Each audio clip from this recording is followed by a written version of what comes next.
Liniment, Celebrity Kojic Soap, Hag, Celebrity Beauty Soap. Oras ginadulong sa inyo sang Doc Alternatibo. This time check is brought to you by ACS Manufacturing Corporation, ISO certified, world-class quality. Aksyon! Balita Evening Edition. Magadulong sa inyo sang mga nagapanguna nga balita lokal, national, international, sports, kag entertainment. Aksyon! Aksyon! Balita Evening Edition. Kagkaroon ang inyong news team. Una sa balita, una sa aksyon.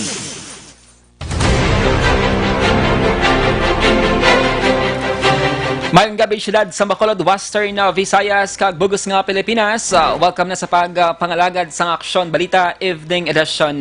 Karon nga adlaw Lunes, Mayo 18, 2020. Makitan kita live sa amon official Facebook page kag sa YouTube channel ang Aksyon Radyo Bacolod kag mabatian pagi sa www.aksyonradyobacolod.com.ph. Kaming inyo mga tagbalita. Aksyon and Defensor. Kag Aksyon Dale Salazar para sa mga headlines sa una kita sa mga balita lokal. LTO Region 6 nanindugan nga ginadilian ang angkas sa motorsiklo. 4-day work week ginatunan sang gobyerno probinsyal. Sa balita national, Kongreso ginbalik sa plenaryong hagla nga nagahatag sang provisional franchise sa ABS-CBN. Public transport iga-require nga kuwaon ng contact details ang pasahero sa pag-resume sang operasyon. Kag sa balita international, Centennial Birth Anniversary ni St. John Paul II gindumdum sa mga adlaw. Sa sports balita, Rockets liwat nga pagabuksan ng ila pasilidad para sa ila mga players. Kag sa atong balita entertainment, Nadine Lustre gin-share ang istorya sa likod sa iya bago nga mga tattoo. Sa balita, una sa aksyon. Detalye sa mga balita lokal pagkatapos gid lamang sini.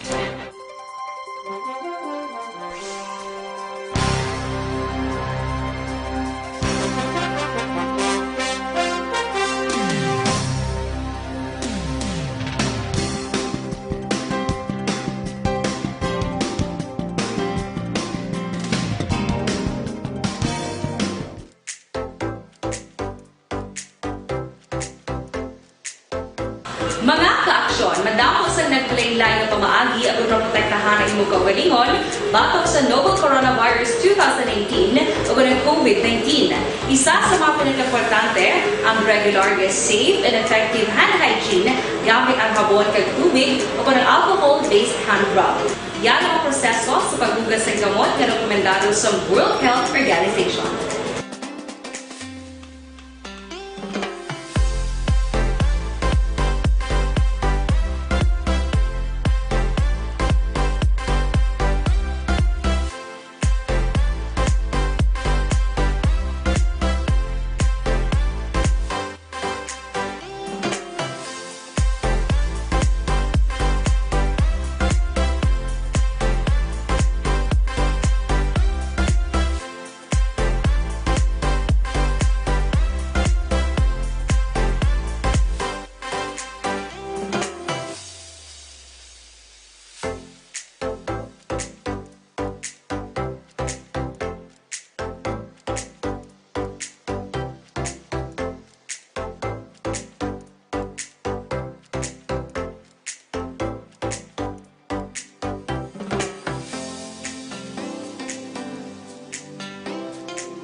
Ganyo ang makaksyon, hindi mo ng WHO Safe Hand Challenge ang gulmangin handa sa coronavirus 2019. Padayon mga kaaksyon! Aksyon! Radio!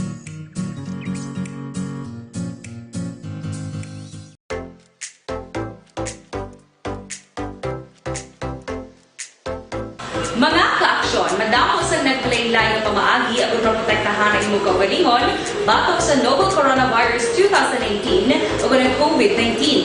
Isa sa mga pinaka-importante ang regular, safe, and effective hand hygiene gamit ang habon kag tubig o ng alcohol-based hand rub. Yan ang proseso sa paghugas ng gamot na rekomendado sa World Health Organization.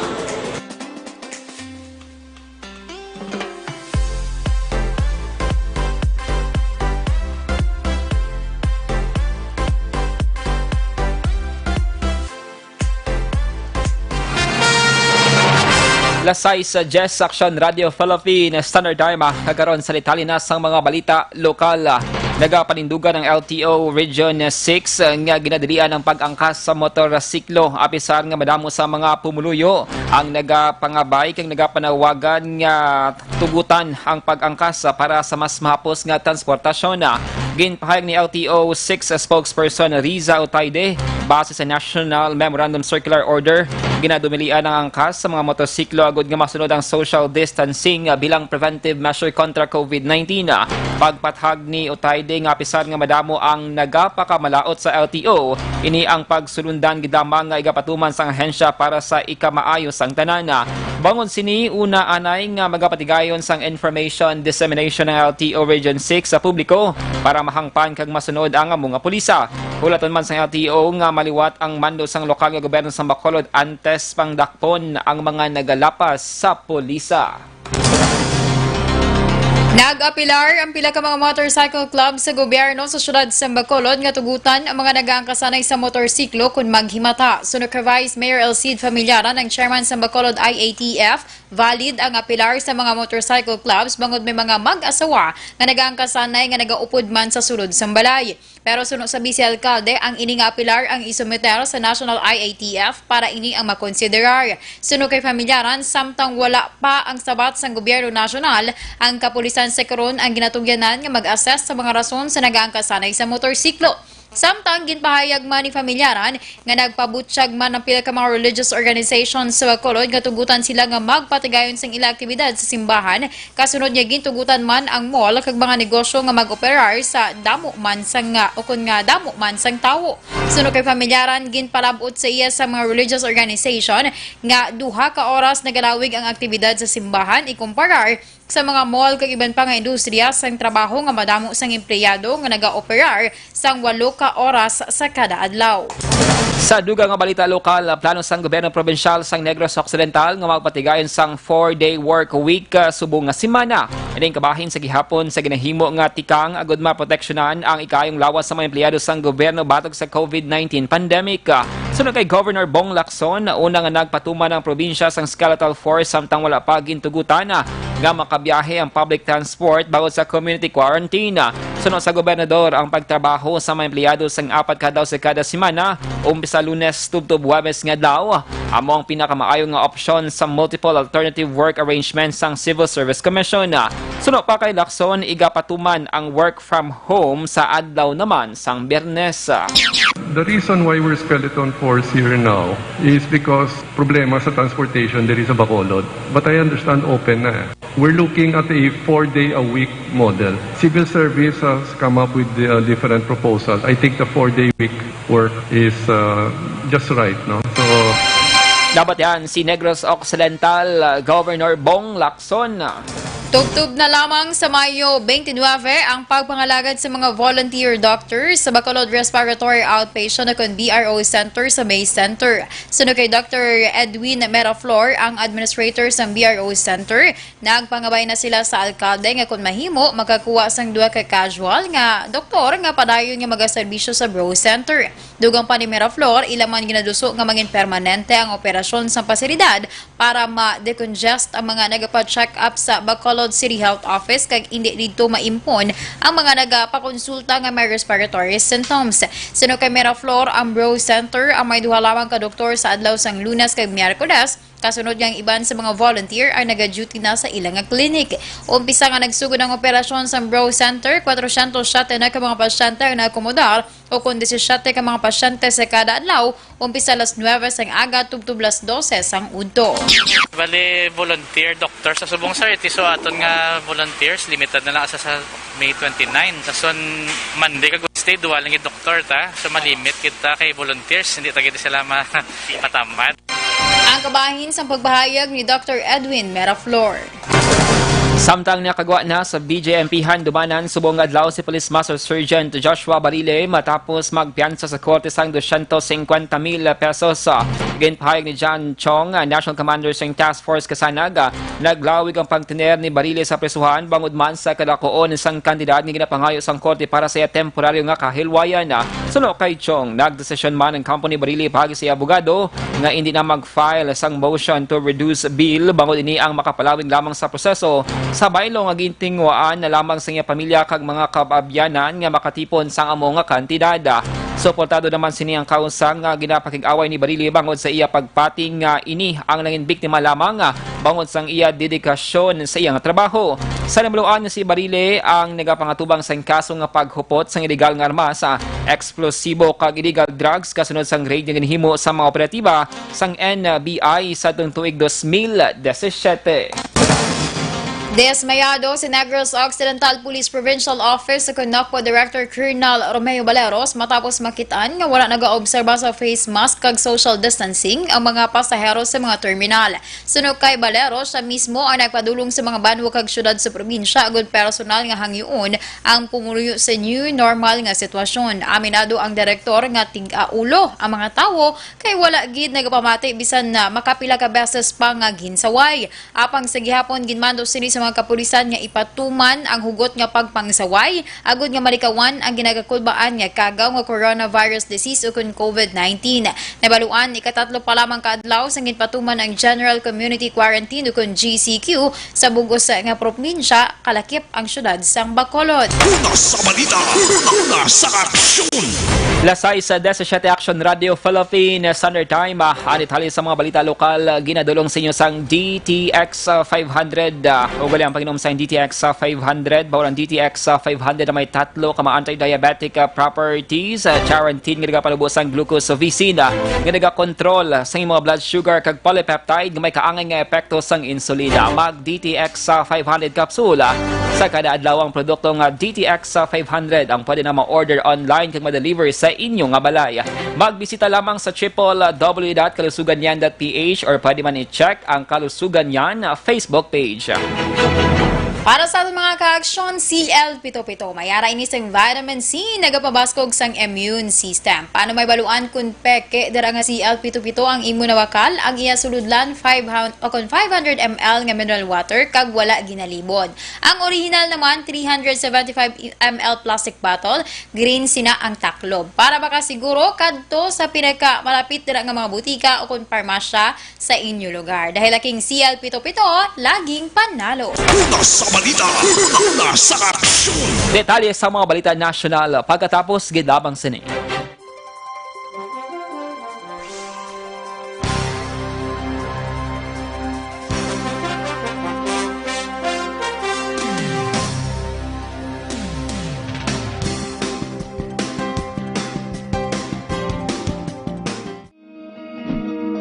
Para labanan ang banta ng COVID-19 sa ating bansa, mahalaga ang kooperasyon ng bawat isa.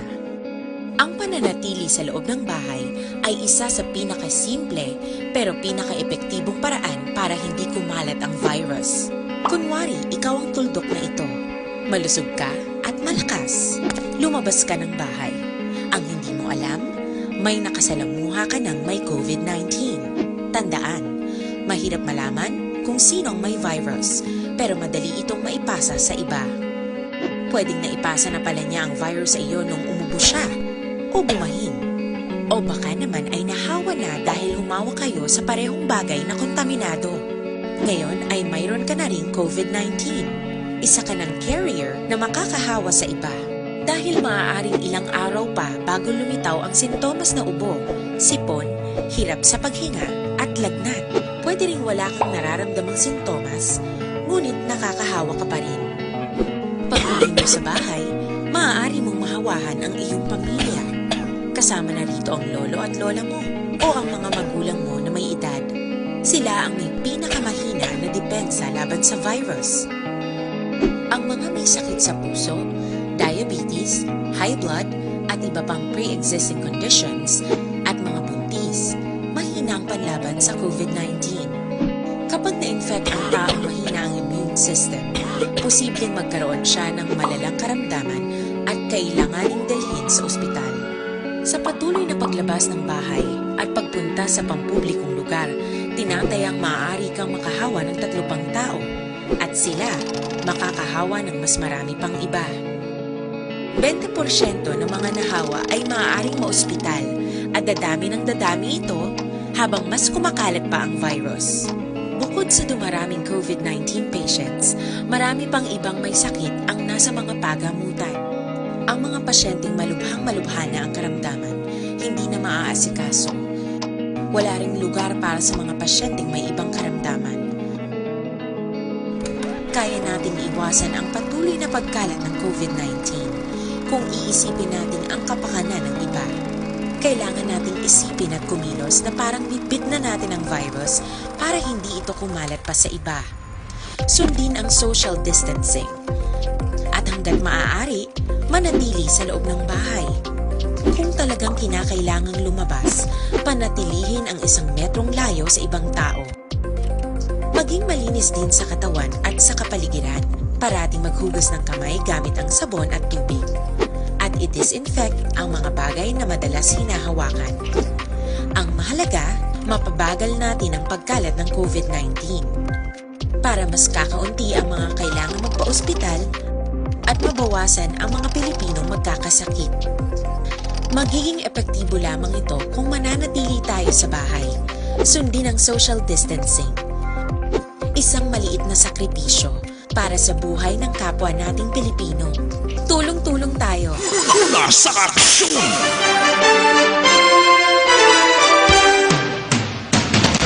Lasay sa 22 sa aksyon na Radio Philippine Standard Time. Kagaroon sa detali na sang balita nasyonal. Ginbalik sang Kongreso sa plenaring hagna nga nagahatag sa ABS-CBN sang provisional franchise sa tubtob Oktubre 31, 2020 para sa dugang nga interpellations kag pag-amyenda sang mga mamalidha. Sa plenary session, ginaprubahan ang motion ni Deputy Majority Leader Walter W. Sharkey Palma na i-reconsider ang pag-approve sa second reading sang House Bill 6732 para tugutan ng pangabay sa iyang mga kaupdanan sang dugang deliberasyon. Gin-question man ni Cagayan de Oro City Representative Rufus Rodriguez ang manner sa pag-approve sang hagna. Ginpathag ni Rodriguez ang Article 6, Section 26, Paragraph 2 sang Konstitusyon ngang hagna ang manginisa lamang kalayiko ni ang napasa sa 3 ka reading sa separado nga adlaw. Sulo kay Rodriguez ang pag-approve sang hagna sa second reading ang ginhimo sa 1 ka adlaw. Ginalataw ni Rodriguez nga ang proposed bill ang mapulbahan sa Lunes sa masulod nga semana bago dapat mayara sang kapin 3 ka sesyon antes maprubahan ang hagna sa final reading. Iga-require ang mga public utility vehicle o PUVs nga magkuha sang manifesto kung mag-resume ang operasyon sa idalom sang General Community Quarantine. Sinukay Land Transportation Franchising and Regulatory Board Chairman Martin Delgado III, tanan nga PUV sa idalom sang ahensya kangay sang buses, jeepneys, tricycle, taxis kag TNVS ang iga-require nga magkuha sang record sang napasahero para sa contact tracing sa panahon nga ang pandam sang COVID-19 nagapabilin. Dugang pa ni Delga, kadakip may butang sa manifesto ang ngalan kag contact number sang pasahero. Nagapilar man ang LTFRB sa publiko nga dapat mag-record man sang detalye sa kada PUV nga ginasakyan. Samtang ginbasura ni Senate President Vicente Soto III ang pangabay sing isa ka abogado nga mag-inhibit ang siyam ka mga senador sa hearing sang ABS-CBN franchise bangod ginaligara mayara sang koneksyon sa TV network. Si Soto ang isa sa mga siyam ka mga senador nga ginapangabay ni Attorney Lorenzo Gadon nga mag-inhibit bangod ginaligar ang Senate President ang nagabaton sang fees kag royalty sa noontime show sa GMA7. Sa mensahe ni Soto iya ginpahayag nga hindi iniinteresado sa negosyo sang ABS-CBN hag hindi man siya isa ka stockholder. Sulo kay Soto kabay ni sang Kongreso nga may mandato sa idalom sang konstitusyon nga maghatag sang prangkisa. Nagsuwestyon si Soto kay Gadon nga magpamati sa iya nga interpellations antes ini nga husgarana. Ginpahayag naman ni Senate Minority Leader Franklin Drilon ang pangabay ni Gadon ang wala sang legal basis. Ginpahayag ni Overseas Workers Welfare Administration Deputy Administrator Muka Uson nga honest mistake ang iya Facebook post nga nakuha sa atensyon sang fake news investigators sa National Bureau of Investigation kon NBI. Nagkato si Uson sa NBI bilang pagsunod sa subpena halin sa Cybercrime Division sang Bureau nga nagamando sa iya agon nga magpatag sang iya gingamit nga litrato halin sa private group para sa iya Facebook post may kang tanan sa ginbakal sang gobyerno nga personal protective equipments. Bulan sang Abril sang ginpost ni Uson sa iya Facebook page ang pagdulong sang 15,000 sets sang PPE nga ginbakal sang Department of Health apang ang nagamit sini nga litrato iya kay SM Foundation. Ginklaro ni Uson nga ang iya intensyon amo lamang nga ipahibalo sa publiko nga wala ginapabayan sang gobyerno ang mga frontliner. Sa bahin naman sang NBI, ginpahayag ni NBI Cybercrime Division Chief Victor Lorenzo nga hulaton nila ang affidavit ni Uson, maghimo sang report kag i-evaluate ang ginpasa sini nga mga dokumento. Una sa balita, una sa aksyon. Sa atong mga ka-aksyon, ginapangita mo bala epektibo nga supplement para sa hypertension, diabetes, mahigko dira nga dugo nga nagadulot sang nagkalain-lain nga sakit ay ang solusyon. Santon Plus Gold, mas ginpanami kag mas ginpa-epektibo. Bangod mayara ini sang extracted nga mangosteen, balunggay, amarguso, garlic kag spirulina. Ang Santon Plus Gold mabakal sa mga butika sa tag 14.50 pesos lamang. Una sa balita, una sa aksyon. Lasay sa 26 Aksyon Radio Philippine Standard Time. Detalye sa balita international sports kag entertainment pagkatapos gidamang sini.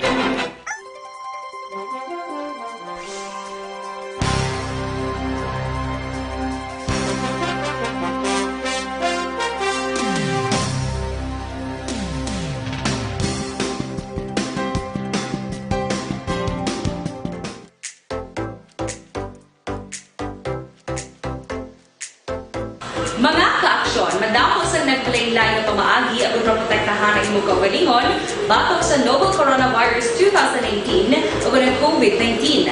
Isa sa mga pinaka-importante ang regular, safe, and effective hand hygiene gamit ang habon kag tubig o ng alcohol-based hand rub. Yan ang proseso sa paghugas ng gamot na rekomendado sa World Health Organization.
Gamyo ang makaksyon ni mo ng WHO Safe Hand Challenge agad may handa sa coronavirus 2019. Padayon mga kaaksyon.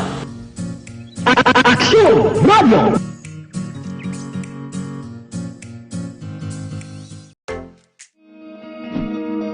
Para labanan ang banta ng COVID-19 sa ating bansa, mahalaga ang kooperasyon ng bawat isa. Ang pananatili sa loob ng bahay ay isa sa pinakasimple pero pinaka-epektibong paraan para hindi kumalat ang virus. Kunwari, ikaw ang tuldok na ito. Malusog ka at malakas. Lumabas ka ng bahay. Ang hindi mo alam, may nakasalamuha ka ng may COVID-19. Tandaan, mahirap malaman kung sino ang may virus, pero madali itong maipasa sa iba. Pwedeng naipasa na pala niya ang virus sa iyo nung umubo siya o bumahin. O baka naman ay nahawa na dahil humawa kayo sa parehong bagay na kontaminado. Ngayon ay mayroon ka na ring COVID-19. Isa ka ng carrier na makakahawa sa iba. Dahil maaaring ilang araw pa bago lumitaw ang sintomas na ubo, sipon, hirap sa paghinga at lagnat. Pwede ring wala kang nararamdamang sintomas, ngunit nakakahawa ka pa rin. Pag-uwi mo sa bahay, maaari mong mahawahan ang iyong pamilya. Kasama na rito ang lolo at lola mo o ang mga magulang mo na may edad. Sila ang may pinakamahina na depensa laban sa virus. Ang mga may sakit sa puso, diabetes, high blood, at iba pang pre-existing conditions, at mga buntis, mahina ang panlaban. Kag sa detalye sa aton balita international, gindumdum sang simbahan Katolika sa bugos nga kalibutan ang centennial birth anniversary ni Saint John Paul II subong adlaw Mayo 18. Sa Vatican, gindumdum ni Pope Francis ang ika-isa kagatos nga kaadlawan ni Saint John Paul II. Sunod kay Pope Francis, hindi sini malimtan nga affection kag gratitude. Padayon sunod sa iya nga nagaserbe nga taytay si Saint John Paul II para masiguro nga mangin malinong ang bugos nga kalibutan. Natalana nga maghalad sa misa si Pope Francis sa pansyon ni Saint John Paul II sa St. Peter's Basilica. Una sa balita, una sa aksyon. Sa sports balita, liwat nga pagabuksan sang Houston Rockets ang ilang pasilidad para sa ilang mga players. Sining ginanunsyo ni General Manager Daryl Morey kasunod nga nagsirang ila pasilidad sang ginuntat ang NBA season sang Marso 11 bangon sa COVID-19 pandemic. Una ginhatagan sang permiso sang NBA ang mga teams nga i-reopen ng ilang mga pasilidad. Pinalikdan nga si Mana pero ipatuma ng strikto nga mga polisiya. Kapin 11 na ka mga teams ang nag-anunsyo sa ilang plano nga mag-reopen.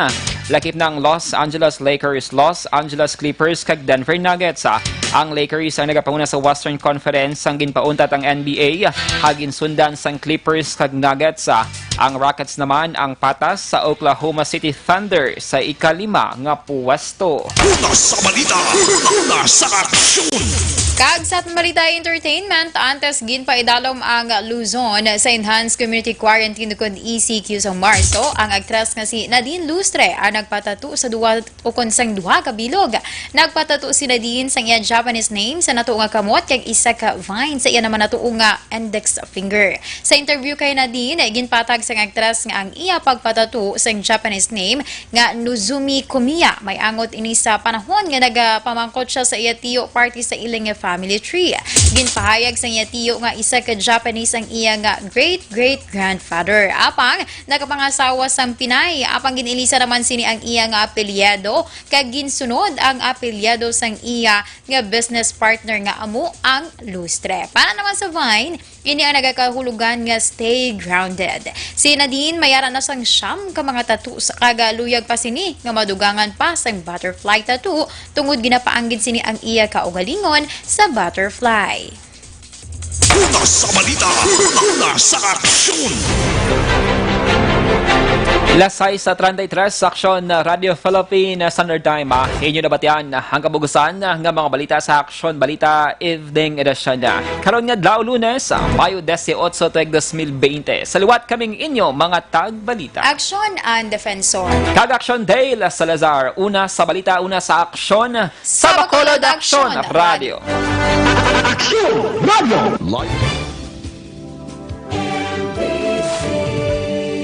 Manila Broadcasting Company. Sa balita, komentaryo, isyu, serbisyo publiko. Aksyon Radio. Sa Bacolod, aksyon!